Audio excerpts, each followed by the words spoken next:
Good evening, everyone, and welcome to Going Live with Global Science Show. My name is Sam Langford, and I am the coordinator and founder of the Global Science Show. It's episode 7. Like, how have we got into week 4 already? I say this to a lot of people, when it comes to the pandemic and lockdown, it feels like the days themselves drag, but the weeks absolutely fly. Meaning that I'm losing track of time, too many things to do as well. We're back again to meet another science communicator. Thank you for those who are watching. It's great to see you. If you're watching back later on, hello again. Thank you for taking the time to come and have a wee watch what we're talking about today. Today we have another science communicator. The whole point of these live streams is to get to know the people that work in science and science communication and why they're awesome. We'll get our guest on in just a little second. But just to say, if you want to be involved in one of these live streams, if you want to be a guest, there is plenty of opportunity to do that. We're booked up until the middle of May, almost getting into June now. But we're going to keep doing it because people clearly want to come and chat. People are clearly watching. So if you want to get involved, you can leave us a comment below. If you're watching on Twitter, send us a DM at Global Sci Show and we'll get you on for a chat. Okay, time to meet our guest for today. We're going to talk to them for about half an hour over like a cuppa. I'm trying to stay awake. I've got another event coming up in a little bit. So hopefully you're doing the same too. So our guest today, we'll welcome them to the screen, is Adama. Hello. Hi. How are you? I'm good. How are you? I'm not too bad, thank you. Not too bad at all. It's 6 p.m. and I have an event to run in 2 hours' time. So I'm trying to stay awake, and I'm not sure how that's going to go. We'll see. We'll see. Power. Yeah, we'll get through it. I'll get through it. Thank you so much for joining us for a chat today. Thanks for having me. As always, I'm going to open up with a question that I ask is, who are you and what do you do? So, yeah, it's just like such a simple question, yet oh my gosh, now I have to think. But my name's Adama. In summary, I'm a research assistant, I guess, by day. And then for the SciComm bit, I run a blog called The Catalyst in Me, which is a careers blog / science communication blog. Yeah, that's like a brief summary of who I am. I like it. Like some people can go on for like the whole half hour just talking about who they are and what they do. So it's good to get it nice and brief. And then I always like to know as well, because we're still going through it. How have you spent your pandemic? What have you been up to? I was being educated during the pandemic. Do not recommend. So I did my master's in the pandemic. Started it in 2019, finished it this Feb. So it was very long because of the pandemic. But during the pandemic, I was doing a master's in medical ultrasound. Glad that's done now. But yeah, that was most of my pandemic. So shout out to every single uni student right now. I feel your pain. Yeah, it's like they're one of those groups that I've just kind of always looked at and go, there couldn't have been a worse time to be having to try and negotiate through university, whether it's undergrad or master's or PhD. So like massive credit to you for getting through that, because that must have been not much fun, I imagine, trying to get through a master's. So medical ultrasounding, you said. Yeah, so I did medical ultrasound, but just to be clear, because everyone's like, "Oh, did you do babies?" No, I only looked at the heart. So yeah, the heart's my favorite organ for anyone that cares. I've never seen. I used to do quite a lot of kind of meet the expert style events in a previous job, and we had some people who would bring an ultrasound, like a portable ultrasound machine in, and they would show us like the tendons in your hand and moving them and watching the blood flow through, which was just really incredible. So I can't imagine what it must be like to be able to see like your heart operating. Like that would just be mind blowing, I imagine. It's pretty fun. I think it's really cool when you fully I think realize oh my gosh, I'm actually looking at someone's heart. But that's pretty cool. So my master's was very human based, and now my job is very animal lab based. So it's quite like polar opposites, but it's quite cool. It's still about the heart, so I'm happy. Nice. Was it like animal based? Are you still looking at kind of? Sorry, I get really interested in these things. Um, if it's animal based, is it more animal focused in general, or is it still looking at kind of human health, or is it? It is still looking, so it's like preclinical with the aim of treating like human disease and preclinical like stem cell therapies and stuff like that. So it's pretty like diverse, but I still get to look at the heart, so that's cool. Nice, awesome. So that's what you've been doing recently. I'm going to go further back. I always do this as well as think about what first got you interested in science. Have you always been interested in science? Yeah, like it's not one of those, oh my gosh, I kind of just fell into it. Like I've just been good at biology and then I kind of stuck at it and it was like learning about the body and I'm like it's something you can always ask questions about. And then I was always like, okay, so why do you have a headache? Why do you do this? Why is this like this? And I feel like the body is like the best place to have so many of these questions answered. So I've kind of always liked science and then I think I liked chemistry more, but then I was just better at biology, so I stuck with the one I was like a bit good at. Um, so that was pretty cool. So yeah, always really interested and really keen about science stuff. Yeah, I was kind of the opposite. Well, I was always really interested in biology and I was really good at it. I was rubbish at the other two. I was awful at chemistry and awful at physics. Not because I didn't find them interesting. I just found them really tough. Um, so you mentioned your website, blog, science communication website. So it'd be great to know like what the Catalyst in Me is all about. Like, why does it exist, and what do you hope to do with it? So the catalyst in me, let me start with the name. The name started out as like I asked someone, I was like, oh, I kind of want to start something, but I don't know what to call it. And then she was like, oh, name it Your Catalytic Life. And I was like, I don't really want it to be about me, but I was like, I kind of still want it to be about me. So then I guess middle ground was the catalyst in me. And it's, I guess, with science, catalyst is something that pushes you and like tells you to do stuff and the thing that speeds stuff up. So I was like, that's pretty cool. Kind of abbreviated it now to TCIM because it kind of rolls off the tongue a little bit better. Um, and it started because I was kind of looking for career inspiration in my second year of university. I didn't want to do medicine anymore. So I was like, okay, what other options are out there? And like, how do I figure this out? And I was like, okay, I know you can be a lab scientist, but even in like second year of uni, I didn't know what a lab scientist was. I was like, what do they do?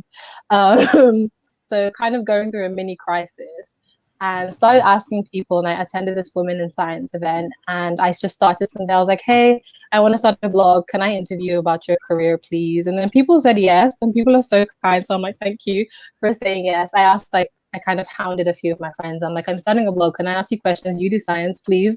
And they were they were really supportive too, and they said yes. So it pretty much started out a lot career focused, and then I think the first SciComm article I ever posted was like a university assignment, and it was on it was like writing a short story about like DNA, and I chose like the human. I chose to do like a road trip about how everyone like the whole human ancestry is from Africa, and I found it so much fun because I was like spending way too much time on this. I'm like, this is so cool, and I was like, okay, so I want to write a little bit more. So then that branched into like SciComm stuff. And then I continued a lot more with the career related stuff up until 2020. And then I did like a bit of SciComm stuff here and there, but I didn't know how to do it. And then 2020 COVID hit. And I was sitting, not much to do with my master's. And I was like, okay, I don't really know what I'm doing. And I was like, the COVID stuff is there. I do have like a biological science degree. I think I can understand this. So I started just researching for my own knowledge. And then I started like just tweeting about it and people were like really receptive to it and like kind of wanted to know. And then the, I guess, curious person in me decided to follow every single news headline. And then that got me down another rabbit hole of, oh my gosh, I hate clickbait articles. And I kind of want to just read everyone and then scream that, oh, this is a lie, this is the truth type of thing, and kind of read the articles. And then I went down that rabbit hole. And in July, I decided to do this survey of public perception of science because in 2020, so this week, last year as well, was Science Week. So I was already talking about public perception of science, and that was something I really wanted to just go further into. But as COVID hit, I'm like, okay, this is a problem. This is like, how did the public really perceive science? So I did like this survey, and I think 149 people responded. Again, thank you, because I was like, oh my gosh, thank you for like just doing this for me. And it was just questions about like, would you take the vaccine? Why wouldn't you take the vaccine? What are your questions about it? What are your questions about science? And that was really fun to get like people's perspective outside of science on it all. And then at a time where we just started finding out that Black people were affected more in the UK about this, I was like, okay, so this is really important to me as well. So it was really nice to get like my circle of people answer these questions. And that kind of pushed me into like making videos online. I was like, oh my gosh, like these are things I would have never done. I was like so scared to make the first one. I was like, oh my gosh, what if everyone hates me and thinks I'm just chatting shit? And I'm like, oh my gosh. So then I did it, and it was really nice, and people were really nice. And then now fast forward to, I guess, this period of time. I posted another video recently. It's part of this series that I'm doing now called like Bench to Bedside. And because of the whole COVID stuff, I was like, I kind of want to talk about science, but not always about COVID, because that can be a bit draining. And it can get a bit complex. I was like, I don't want to like go into telling you exactly what to do. I kind of just want to be a bit lighthearted sometimes.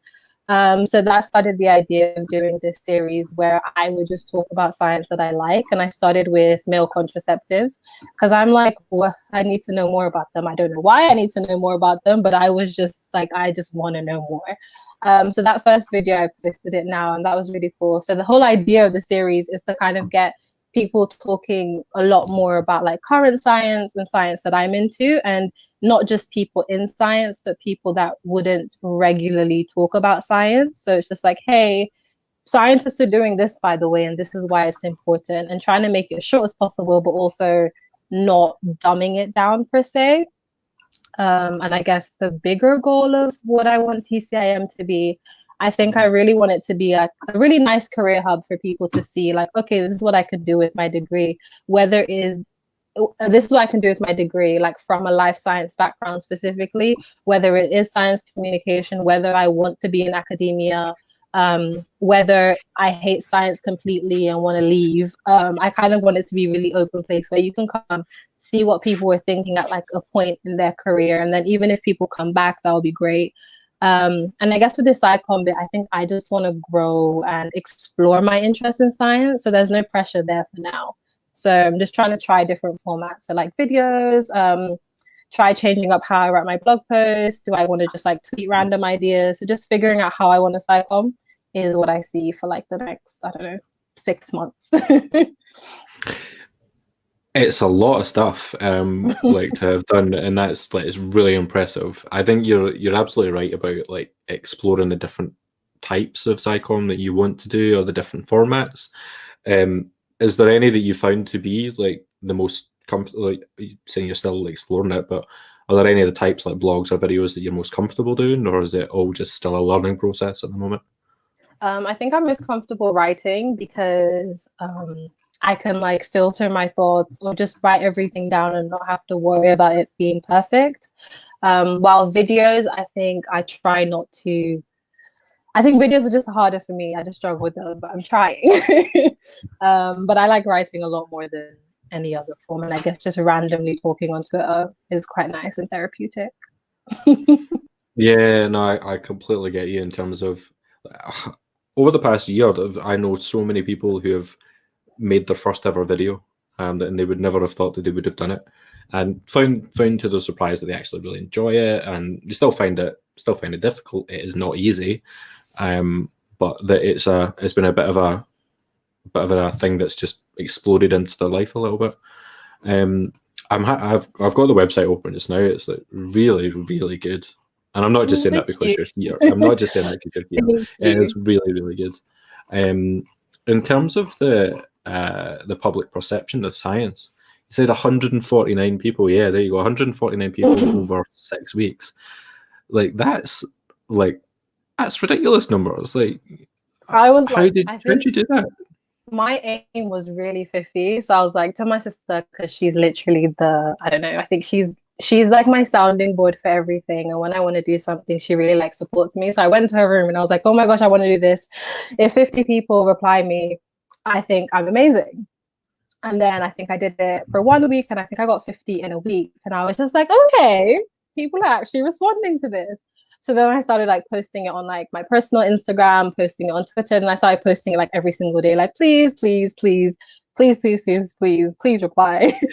And people did. And I was like, this is really nice of you to like actually spend 5 minutes to answer these questions. And like there were long form answers as well. So I was like, thank you. So it was like persistence and kind of reminding people every day. And then I was like, oh my gosh, I have almost 100. And then people, I guess, saw that I was close to 100, so more people did it. So when I passed 100, I was like, oh my gosh, I've passed 100. If you have time, please, please, please do it. But yeah, it was really cool. I just want to thank everyone that actually like supported and responded, because I'm like, I am forever gonna hold that close to me. You should. It's like a real achievement to have so many people take part in something like that, because I know that some professional evaluators for like they struggle. Like, they really struggle getting people to do things. So getting that many people to take part in something that's just been posted on social media for the most part is really quite impressive. So no, really well done. Um, Thank you. in terms of the, I'm just going to ask you questions about this now because it looks really interesting. Um, like, there's a question about, are scientists to be trusted, and like what people's perceptions of that were.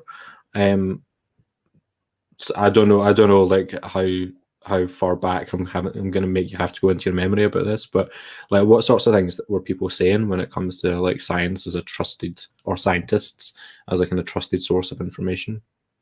I think when it came to lack of trust, it dealt a lot with pharmaceutical companies and everyone thinking, oh my gosh, they're evil, they're out to kill us. And that was literally the underlying theme of it all. And I was like, I kind of get you, but I was like, at the same time, I think people give humans a bit more praise than they deserve sometimes. I'm like, as humans and as a collective, I don't think we're as smart to make a virus, because that's what the, I guess, energy was at the beginning of the pandemic. Like, this was man-made. It was kind of just like put out there. I was like, I'm sorry, I don't think humans are that smart to just make a random virus and like throw it out.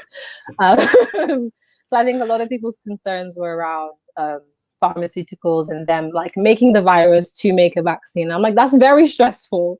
Like, that's a very stressful thing to do. Um, and I guess then the other ones were more serious concerns. So actual times when pharmaceuticals weren't to be trusted. So like the Tuskegee scandal and other really big health malpractices. And I guess I went into a video just explaining a few of them and how far back it was and how processes were established because they happened. But I guess for that, it's kind of still in people's heads. And then because I guess I have um, quite a like interactive Sierra Leonean community because I am Sierra Leonean. A lot was also about the perception of the West and Africa and how there's just some weird mistrust there because, okay, if everything is handed out, how do we trust that you're doing something for the good of my health and stuff like that? And then when you come to find out, okay, Black people are more affected by COVID, not because of biology or anything, but because of just situations and just disparities and how people don't trust general healthcare systems, and those questions started popping up. So it was kind of from conspiracy theorists to actual, okay, these are our lived experience, and we're just kind of concerned because we don't have full trust of healthcare in general. So why should we trust this vaccine? And then I guess, mind you, it was really early on, so people had never like really seen science being manufactured in front of their faces, really. Um, but yeah.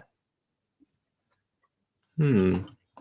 It is really interesting. I think especially it's like a perfect time to do it over the past year, isn't it? When you've got this thing that is at the forefront of everybody's minds, and really like daily impacts on who we all are and what we can do.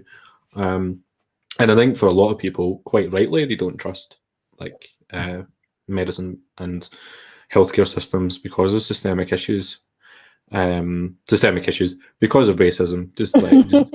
You just say that word, because of systemic racism.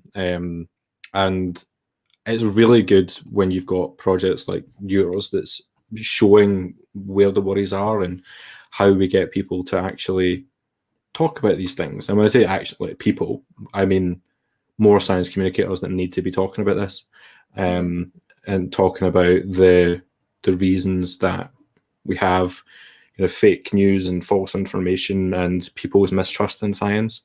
Obviously, we're seeing like a really big problem just now when it comes to vaccines. Yeah. But this is just one aspect of it, isn't it? Like in the next 10, 15 years, we're gonna get the same time with climate change and people not trusting what's been told of them that way. So this is a really, really fab little insight into how people are feeling.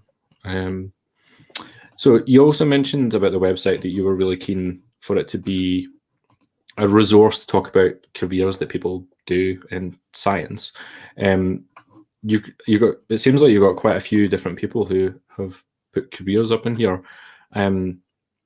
Is it something that, like, when you were looking to get into STEM in some way, you'd have benefited from? Did you not see like things like this in the past, and therefore Yeah, I is that think maybe why it's useful? Yeah, I think when I was looking, it was very, you would see the really staged university YouTube videos of this is what a biomedical scientist does, and like very monotone and selling machines. Yeah. And like, I was like, this doesn't help me. I kind of want to know, like, what can I do? Like, what can I really do?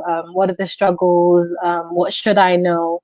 So it started off as questions that I really wanted answered myself. And I think even to this day, because I'm still really early on, I don't really know how I want to science, what I want to do.